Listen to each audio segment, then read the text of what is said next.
Don, can we go now? Oh, yeah. Well, thanks. I pledge allegiance to the flag of the United States of America, to the republic for which it stands, one nation, under God, indivisible, with liberty and justice for all.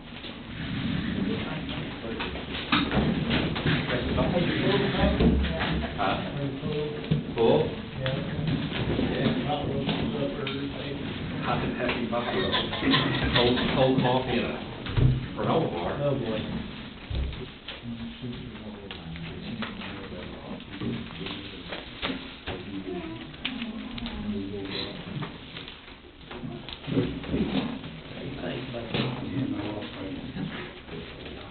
I think I got the world's share now. Okay, we'll call it meeting order. Roll call. Commissioner Garavaglia. Here. Commissioner Story. Present. Commissioner Perkins. Present. Commissioner Messerschmidt. Here. Mayor Condon. Here. Okay, Commissioner, Garavaglia, you want to read the approved minutes, please?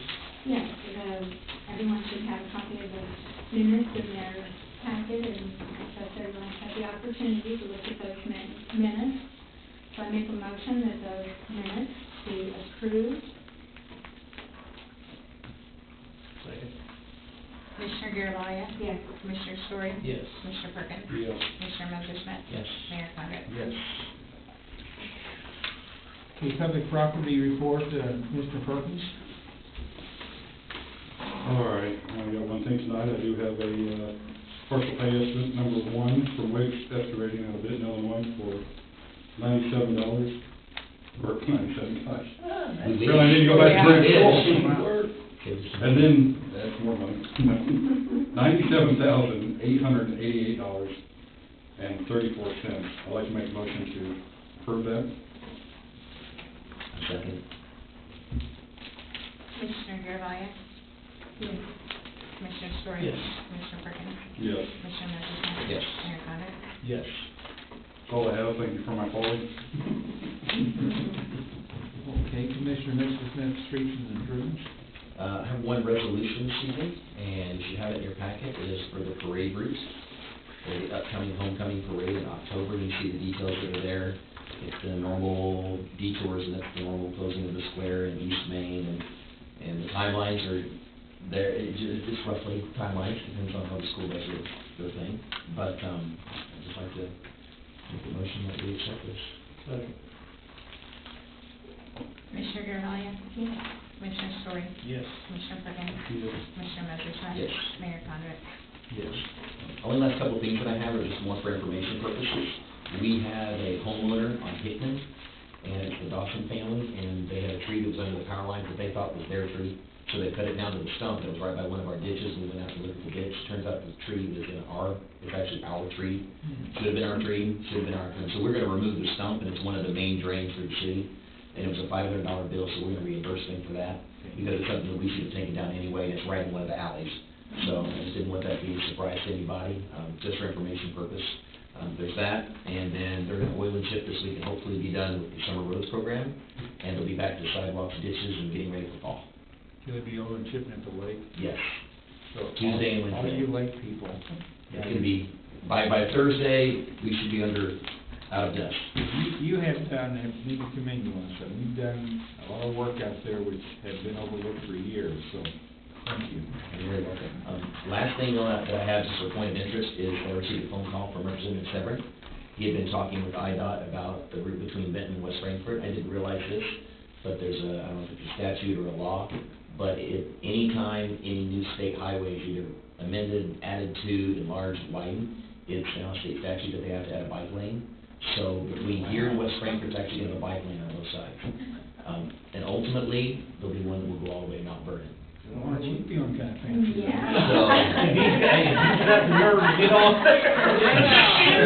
all right, so I'm 34 now. But it's going to be at least a 4-foot wide, dedicated shouldered bike path on either side of 37 between here and there. So when you see asphalt going in, which is what they're working on now, yes, it's a shoulder for a car, but it's also a designated for cycling, and that's part of the state law, which is why when you go down 13, between Marion and Carbondale, there's certain sections where they have wider shoulders and narrower shoulders. Any section that they've added, that's become a bike lane section. So any new section or, section that's reworked, get that. So they won't be on the interstate? per No, se. no, no, no, no, they get a 4-foot lane, and then the state law says that as motorists, we are supposed to give at least a 3-foot pass around them. Pretty cool. So by state law, in theory, a cyclist should have 7 feet to play with. So Well, that's, that's some Dumb and Dumber's question. Is there, like markings, or is it marked? there should, if it's a designated bike lane, there should be some markings, and that's kind of what we're working on through here in the city. I've spoken with Jackie up at Red Lake, she sent me grant information, she's ready to build a path from Petroff all the way to the lake to tie into their bike trail too. So it's potential at some point, somebody could ride all the way up into Benton and go all the way to Red Lake, right through the heart of Benton. You can draw pictures, draw little pictures of bikes, so. We're going to. And you also said either, you didn't say both sides of the road. No, it'd be both sides. So if you're headed southbound, obviously whichever way the traffic's going, so you'll have a lane on both sides, a bike lane on both That is sides. really cool. Yeah, so he made sure to call me and let me know that, so I thought I'd pass that on to the council. That is neat news, so. Yep. So when you see IDOT doing out there, doing that extra asphalt on either side, that's what they're They're doing. gonna do it all the way to Marion. Well, they're gonna go all the way to Frankfurt to start, and then as they rework and widen and do what they've done between Benton and West Frankfurt, they'll repeat that process, Oh, I see. headed north and south. So that's, yeah, just good infrastructure, so, and that's all I have, Mr. Mayor. Pretty good timing. Yeah, I thought so too. Yeah, we'll do some more.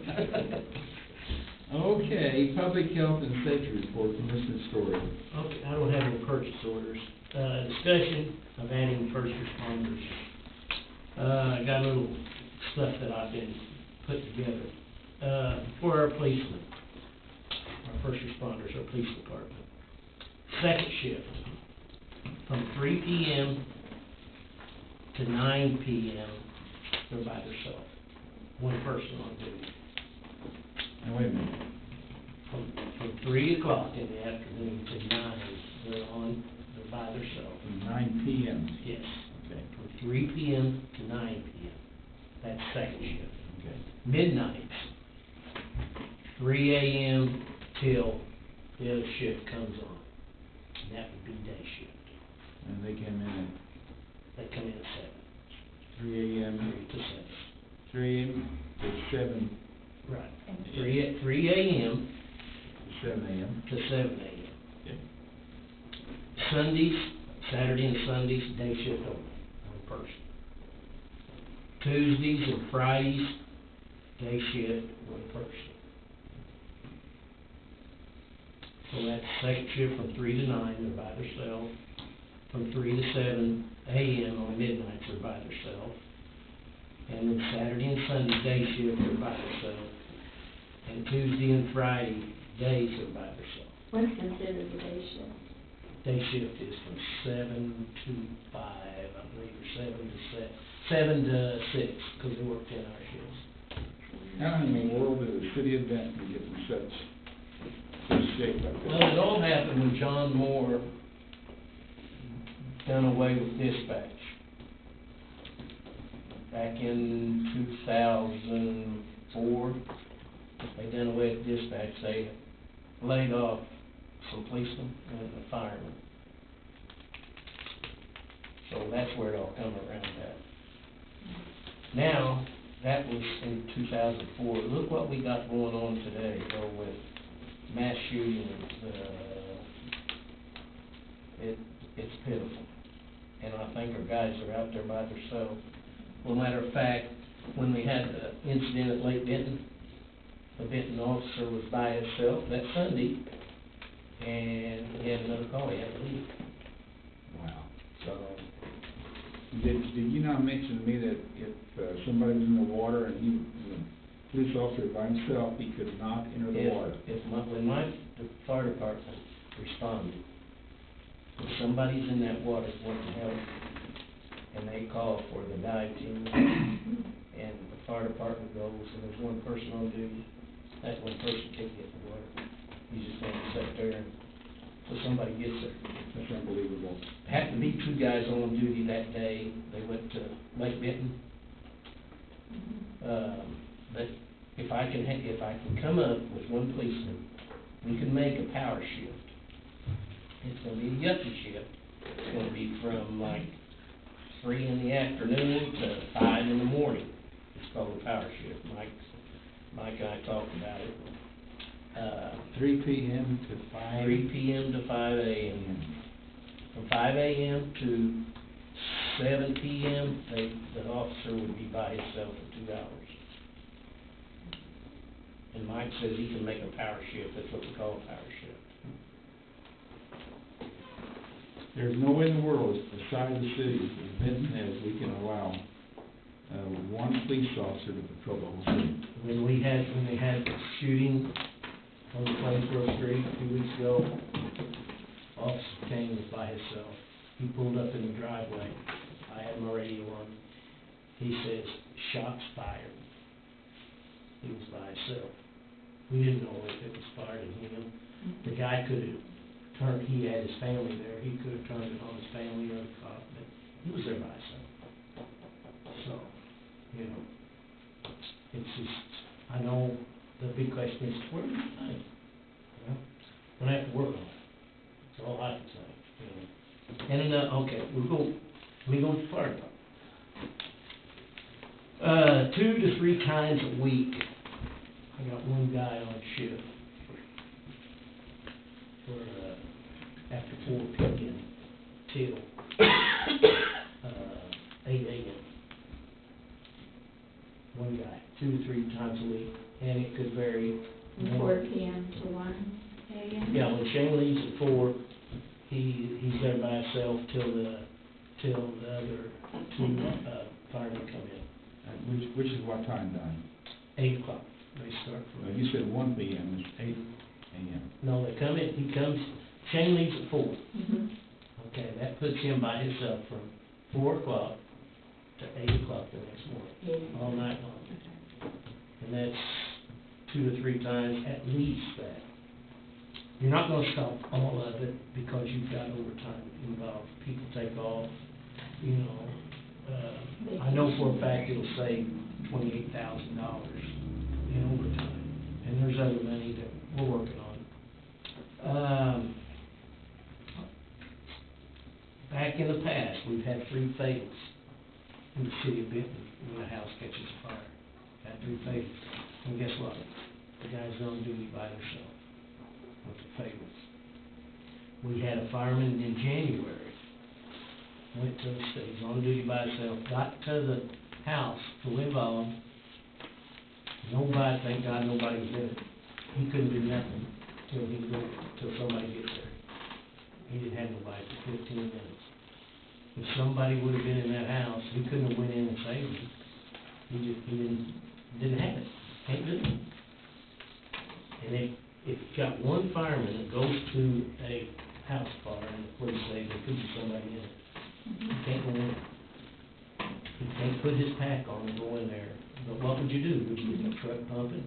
Would you put the pack on? If you got 2, you've got 2 guys, one getting the truck pumping, the other one getting his mask and everything. So, you know, it's just a lot of things, you know, that we're going through with the fire department. I think public safety has took a hit with the city of Benton since 2004. I know that we don't have a lot of money to start, but I'm working with my chiefs to come up with some money if it's in the budget. We're just talking to some of the unions, lowering the base pay. We're trying to do a lot of things here to get the money for them. So, Okay, Frankfurt's about the comparable size. We're the, How many? they got 15 firemen. How many do we have? Right now, Yeah. 5. We got 5 firemen, not counting the chief. We got 6 counting him. We called around to all the businesses, all to the fire department.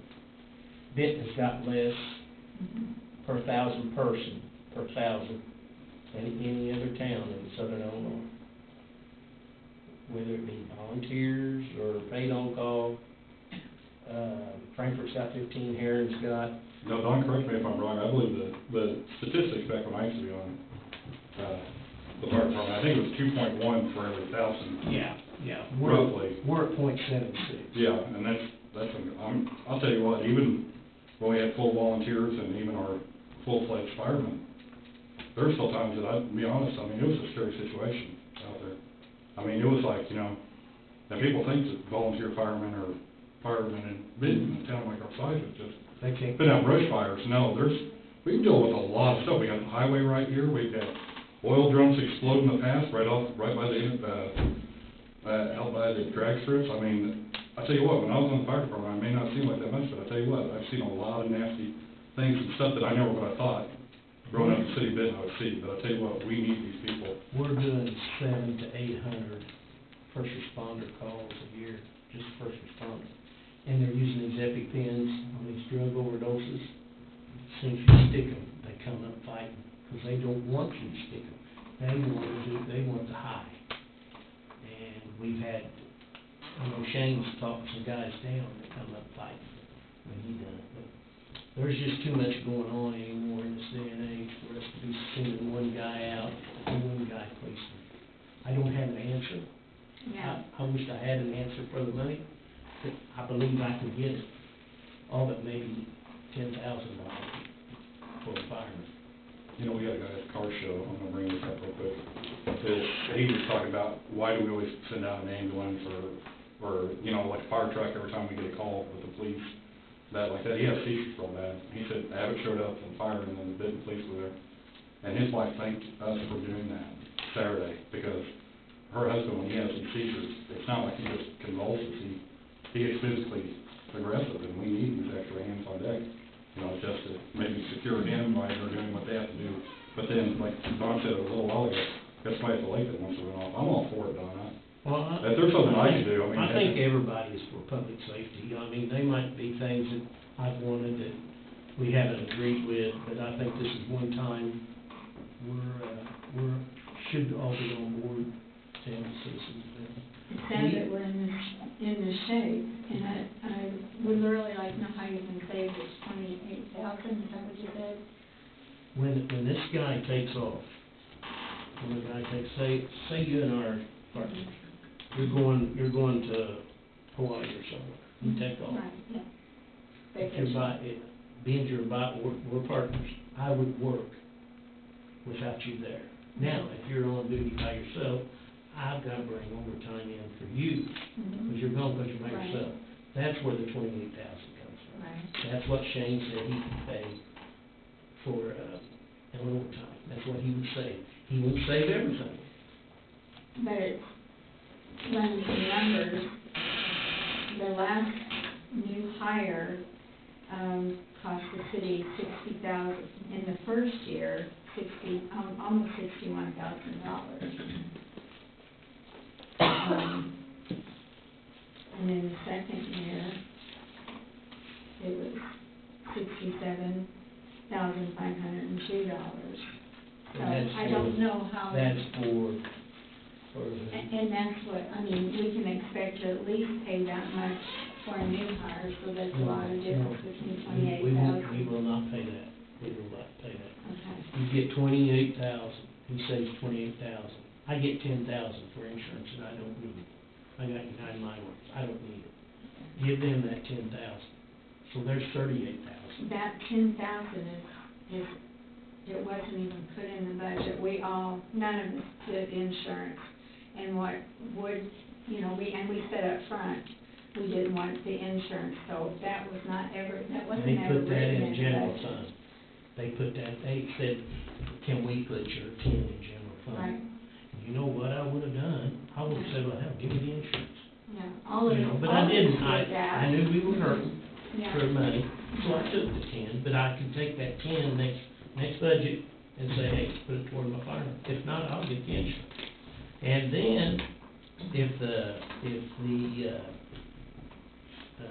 union will drop the base pay, Mhm.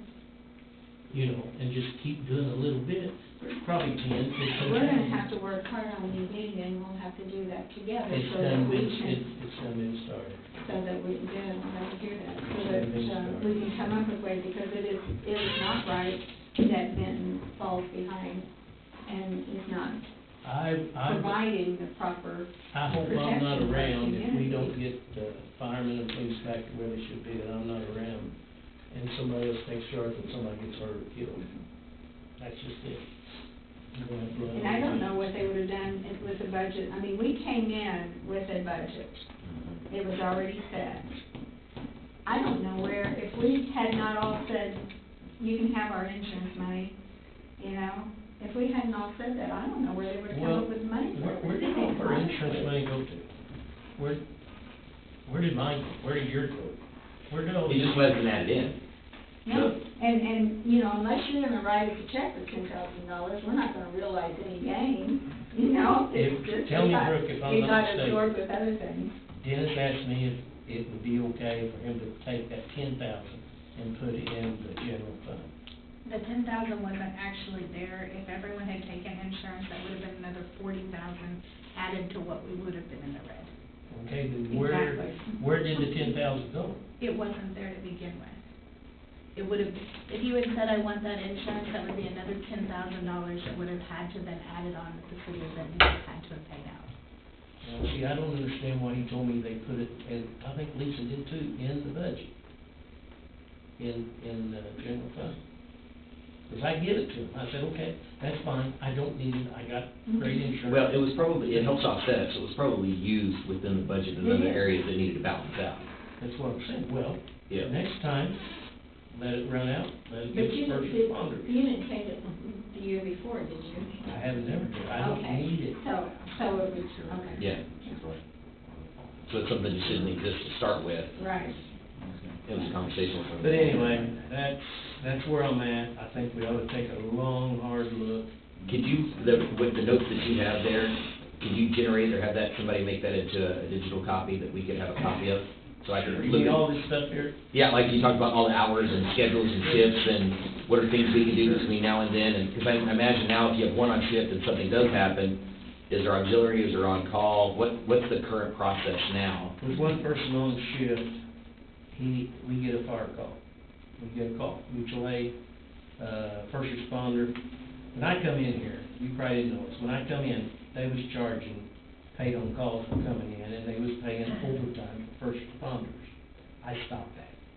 They don't get no money for going to a first responder call. None. Nobody comes in. Now, if they get a first responder call, one guy goes. Now they get a call from West Franklin.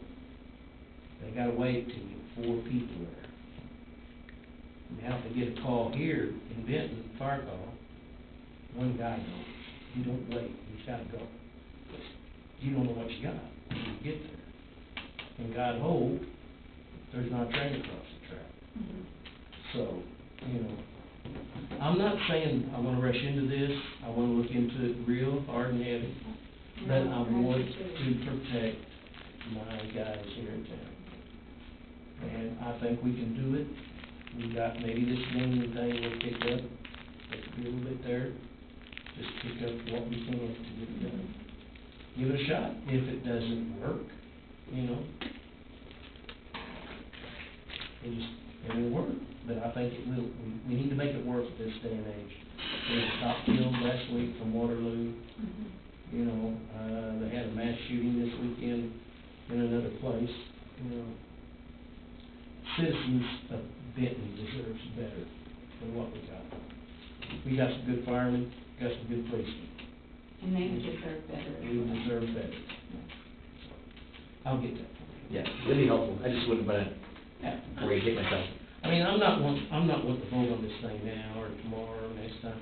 I want to look really hard at it. Really hard. It's been bugging me for a long time. I know, we've talked about it. We've talked about it. Absolutely, and the 2.1 for every 1,000, and we're at 0.7. 7-6. 76, like, We'd still be behind when we put one fireman on. And that's all I think. Council finance report, the commissioner's advice. Okay, this will go to the monthly bill. And this is a pretty staggering amount this month. It is $484,241.95. And I was signing the checks, there were a couple rather large ones in there. One was for $25,543.65.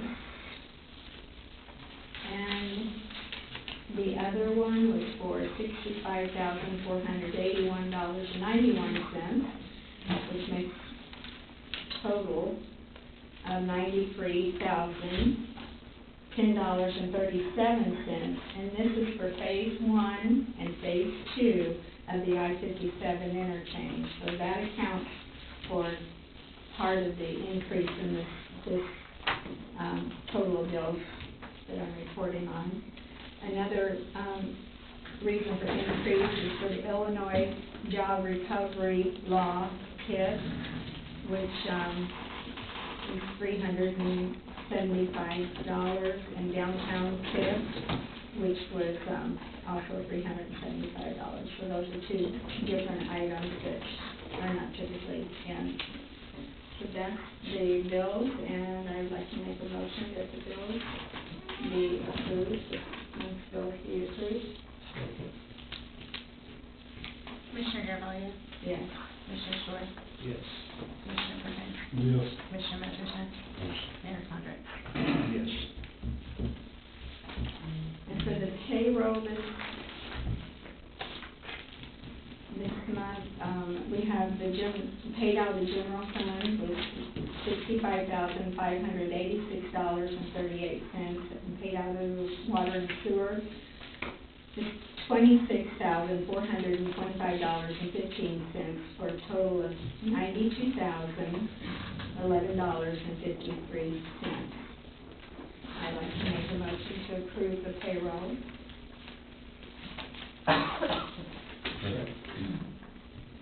Go ahead, you got it. Commissioner Garvelia? Yes. Commissioner Stoy? Yes. Commissioner Perkins? Yes. Commissioner Messersohn? Yes. Mayor Condrey? Yes. Okay, I have a couple of sewer applications, but I'd like to discuss the sewer adjustment applications. They're kind of all over the place. They have been, we've done a lot of sewer adjustments for pools. We do sewer adjustments when someone has damage, the water line damage or something like that. Sometimes we do pool adjustments for human error. We're not heartless when it comes to people's needs, but and when I have, new to this and go around, are you kidding me? We paid for this, we did sewer adjustment for this, yes, we have in the past, okay. So I've gone through the ordinance and looked at it carefully, and it looks as if the word excessive usage and water loss are being used interchangeably in the ordinance, and I would like for us to look at that ordinance and possibly make some changes, and I'd also like for the input from the council and your thoughts. No decisions tonight at all, but we're representing all of the citizens in the city, and we're representing the moms and pops who struggle to put food on their table, pay for their medicines, and everything else. And just running the numbers on what it costs to do a sewer adjustment for someone's pool, there's like 7 steps before it's finally at the end stage. It's like it changes hands 7 times. That's a lot of people and a lot of salaries that all of the citizens are paying for someone to get a sewer adjustment for their pool. So I would like for you all to think about that, and if they have a pool there's expense with a pool, and they know that when they put a pool in, there's an expense with that, or, you know, whether it's the little wading pools that they put in for the kids, or the little, you know, small 3-foot, 2-foot pools or whatever. So I'd like you to think about that, and if that is a good use of the citizens' tax dollars to support that cost, to do the sewer adjustments for pools. And also, if there's going to be sewer adjustments for excessive usage, because that's what the pool adjustment is, for excessive usage. And when you grant pool adjustments for someone who's got a pool, well, you know, Johnny Smith down the street may not have a pool, but he's really proud of his lawn, and that's his thing. So he wants to water his lawn. Excessive usage, it doesn't go down the drain, so do we grant that? Someone wants to keep their house power washed, excessive usage, do we grant that? So it's just on and on and on, and it's, you know, it's a cost to the city, and it's also, you know, as far as all of the manpower hours that go into it and everything. And I want us to be able to respond to the real need of people when they get a water line break or something like that, that they can't help. If it's something that they can't help, I would like for us to, you know, be able to still take care of those needs. Unfortunate things such as that happen. And by the way, I just got hit with a big water bill this month, and it was because of hose was left on for 3 days, you know. And that's human error, but that's, you know, that's just the way it is. And, you know, if you make a mistake, sometimes you just have to be more responsible and careful about things. So anyways, I just would like to bring that to your attention, and for you to think about it, and we are going to be codifying the ordinances in January, correct? And so we need to go through these ordinances and look at things very closely, and any changes that we need to make or we want to address or correct or whatever, update, we need to be doing that now so that when it is time to do the ordinances, that we have everything updated and corrected as we wish. So, If you had a preference, like just kind of thinking, where would you feel like, and it's not gonna, I'm gonna use my own thoughts, but kind of where's your thinking where the line should be, and what should be done, and how should this ordinance be, potentially, how should it be modified? Do you have any thoughts along those lines? I mean, when you and I haven't talked, so I really don't know. I know, it's because this is where we're supposed to be talking. We're supposed to be talking here in front of the public, so the public knows that we're not coming down here with our minds made up or anything like that. We're not talking behind the scenes. This is where we're supposed to be doing our talking, is in front of everybody else. And you know, I guess that you choose what you do, and there's cost to the things that you choose to do. People don't have a choice about needing food. They don't have a choice about needing medicine. If you choose to have a pool, there's expenses with having a pool, and I'm feeling uncomfortable about pushing some of that expense onto the taxpayers. Okay. So that's... Have you added up the number of how much sewer adjustment we made for just pools in this No, fiscal year? I've not done that. I'd be interested, just like a comparison, like I'm looking at two here, and this one says a water line broke between the house and it looks like it shut off between their meter and the house. Mm-hmm. Okay, and it broke. Mm-hmm. If that happened to my house, I would just get it fixed. Mm-hmm. And Ewing Ida would probably say, guess what? You gotta get it fixed. Now, there's someone that I understand that. I was comparing, I was trying to think in my head what kind of finances we're talking about when we make these kind of adjustments in contrast to what I would define as a luxury adjustment versus a necessity adjustment. Mm-hmm. And maybe there's a definition in there. So I didn't know if there's a number that we can look at in contrast and comparison of how much it costs for a luxury adjustment versus a necessity adjustment. Mm-hmm. I think in the summertime, we do a lot of luxury adjustment. Yeah, I just was wondering if there's a, do we get a dollar number that as we look Yes, ahead, I will- how much would that I'll save the bring- city? I'll bring a dollar number. Yeah, to and But then- this is not anything we have to do Sure. right now. And then instead of steps, it'd be good to quantify the dollars that would be involved in the cost of the city. Mhm. Each time that passes through those hands, we go through 7 hands, Mhm. 7 sets of hands, then what is that dollar number, and then what is that average adjustment cost, that every adjustment for the luxury costs this much, and we could put a dollar to that, we would know I what it think is. you'll make a lot of people mad, Oh, I'm sure it will, yeah, but, because it's been a luxury. yeah, right. Yeah. And I'm the last person who wants to make it